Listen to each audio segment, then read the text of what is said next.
Once again, Dr. Flight here. Hope you're doing great. It's good to be having you tune in. This is a video that deals with the idea of scale questions, types of questions that we ask on surveys, and what they're called and what types there are. This particular video will focus specifically on non-comparative scale techniques, which are probably the most common. The set of scales you're going to look at are probably the most common that are out there. And if you'll remember, we're just going to pull these up. Comparative scale techniques are ones where you're comparing stimuli or objects for the respondent to evaluate. In non-comparative, you don't have that. We have a question or a statement, and it's not, we're making it in comparison to something. We're simply answering those questions or responding to the statements. So non-comparative scales are used a lot.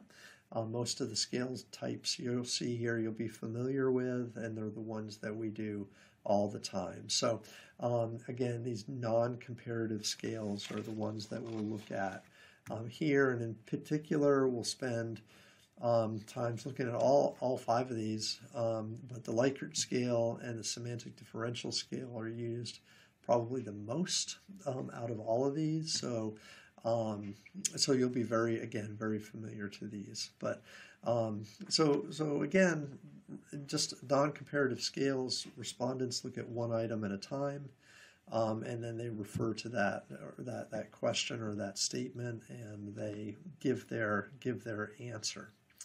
Oftentimes, when we construct these, our goal is to struct them so that they produce continuous data. So either interval or ratio data is usually returned when we create these types of scales. And so they're very powerful and useful when it comes to analysis.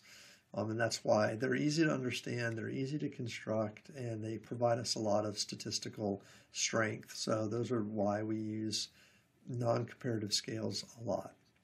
Okay, so giving you an example here, we're just going to kind of walk through this continuous rating scale.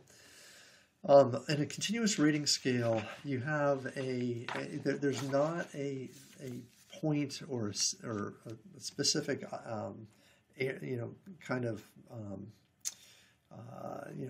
thing you have to, like a 1, 2, 3, 4, or 5. There's space in between 1, 2, 3, 4, and 5, and the respondent's allowed to choose between those items.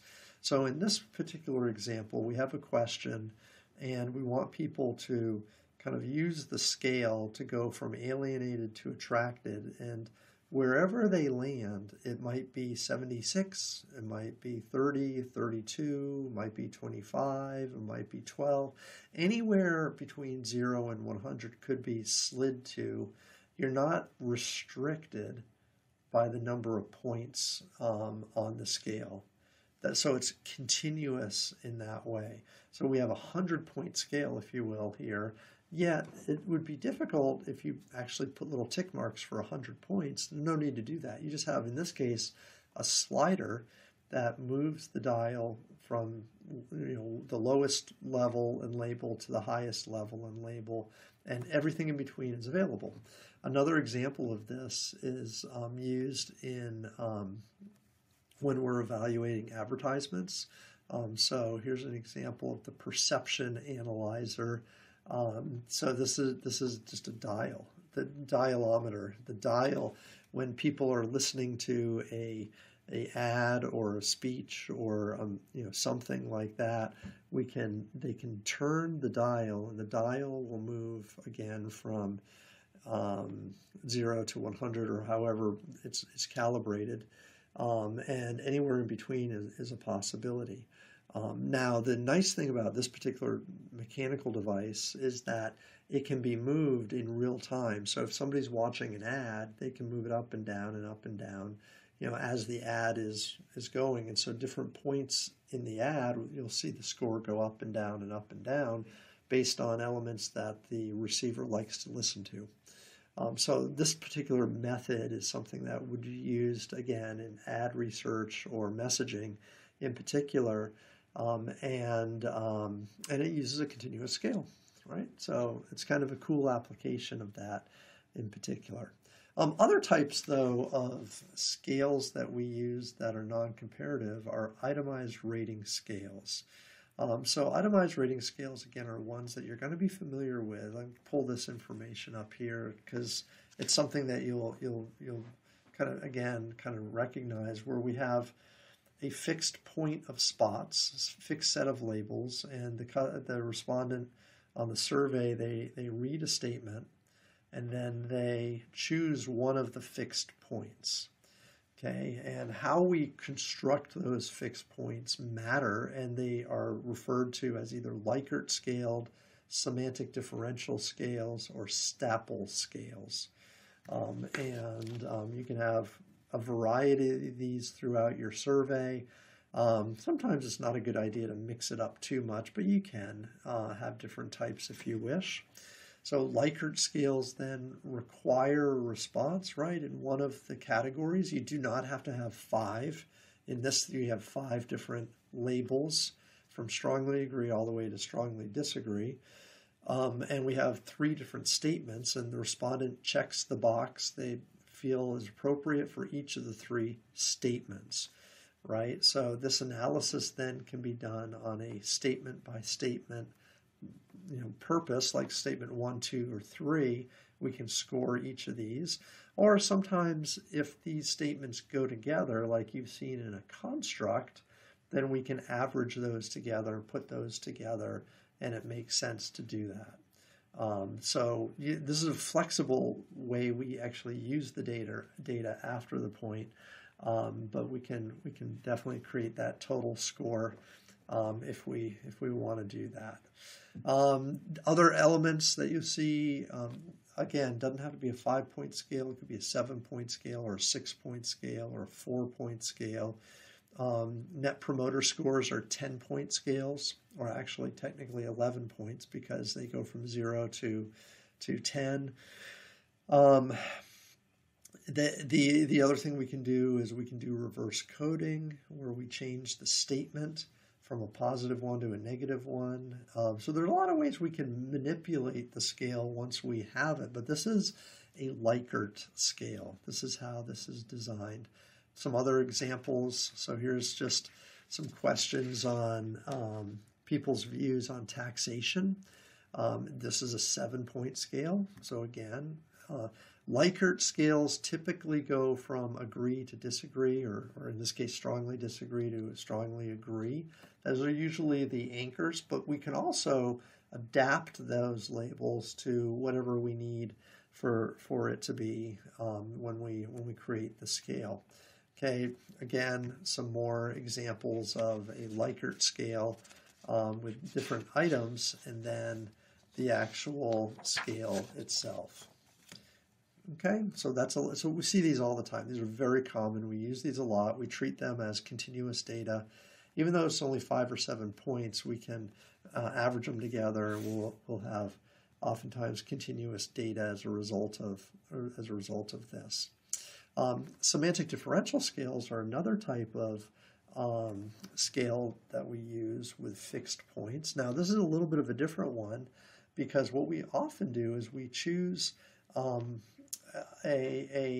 anchor points, which are either adjectives or concepts that are in opposition to each other. They're polarized. So powerful, weak, unreliable, reliable, modern, old-fashioned. Again, these are sort of this idea of 2 polar opposites, and then the respondent chooses somewhere in between as their answer. Right, so that's kind of where that is. Now, again, I mentioned that term reverse coding.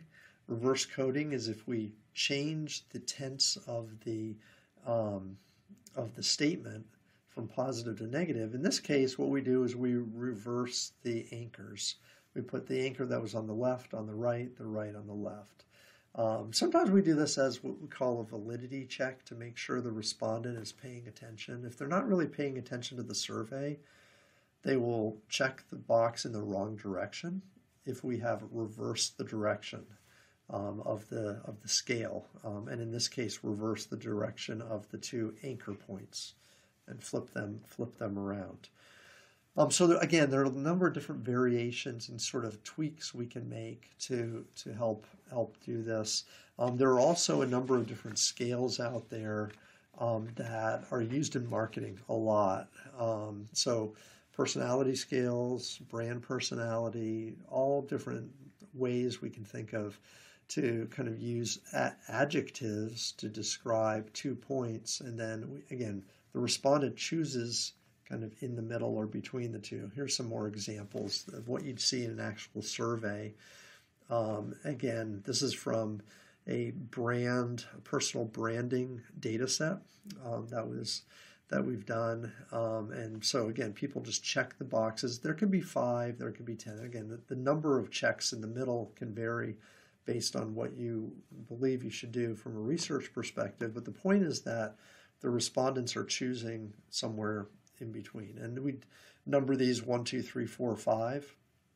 5 would be pure, 1 would be impure, 5 would be selfless, 1 would be selfish, and so on and so forth. So that's kind of the way we do semantic differentials. So semantic differentials, again, kind of similar to Likert scales, only in this case we have 2 different anchors between the selections that are there.